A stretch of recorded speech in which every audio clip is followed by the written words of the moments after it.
Under students, Mr. Williams here. Let's go ahead and knock out our subsection regarding the American Bicentennial. We're talking about the presidential election year of 1976 and our nation's 200th birthday. However, nobody's really in the mood to celebrate, right? Recapping a little bit of everything that we've covered so far. Americans enter the early to mid-70s exhausted with political and social turmoil. A lot of the activism that was attempted through the mid to late 60s and early 70s has exhausted the vast majority of Americans. And on top of that, we are now about 2.5, 3 years into some real economic distress.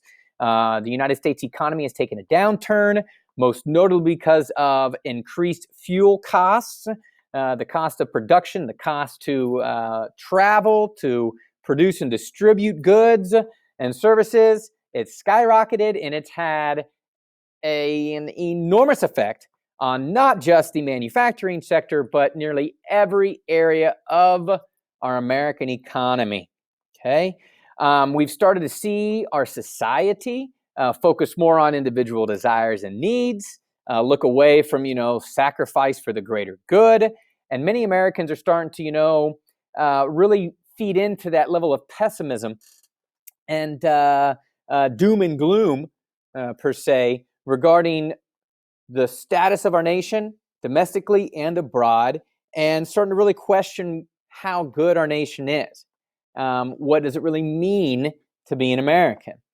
We're getting ready to celebrate our 200th birthday in July of 1976, and that's roughly the same time the Democratic Party and the Republican Party are going to nominate their respective candidates for the general election in November of 1976. The general feeling, though, throughout the American public is we'll never make it to 300. Good for us, we got to 200. All right, we got the double Benny Franks there. Okay, Benjamin Franklin, $100 bill, double Benny Frank. Okay, Hannah Scott, I figured you'd enjoy that. But we're not going to get to triple. No way. All right, no way we're getting to 300. Our economy is in a recession. Citizens are pessimistic about everything, and there's just a certain degree of unknown in regards to the future. And again, we got that thing called the Cold War that's still taking place on the international stage.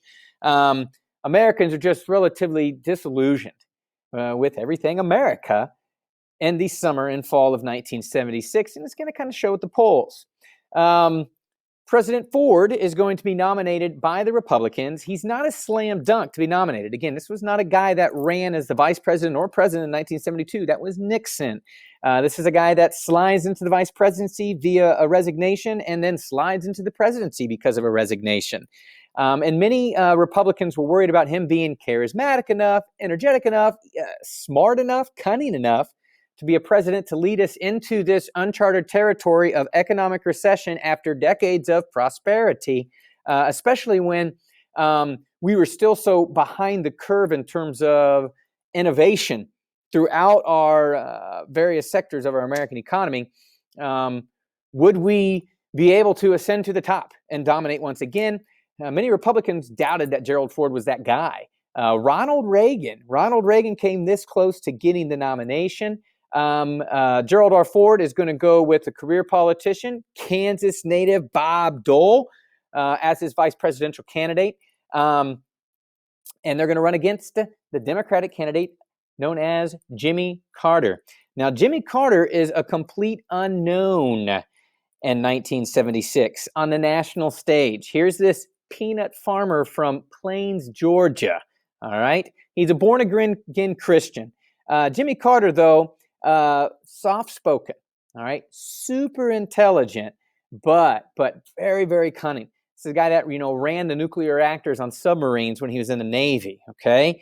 But he plays this, real simple, yet sophisticated, integrity-rich individual that's an outsider, right? He's a political outsider. He's going to come in and he's going to help clean up Washington. He's going to make the government work to try to, alleviate some of the stress and some of the pain financially that Americans are experiencing. It's a great message. It's a great message. And ultimately, it wins Jimmy Carter the election in 1976. Great little video here, okay, talking about JC's win in November of 1976. Watch this inside the Google Slides that are in the Google Classroom. That does it for this little section over. It's the shortest one, right? That's awesome. This little section over the bicentennial and the election of Jimmy Carter. I wanted to give you just some real quick, brief background info on Jimmy.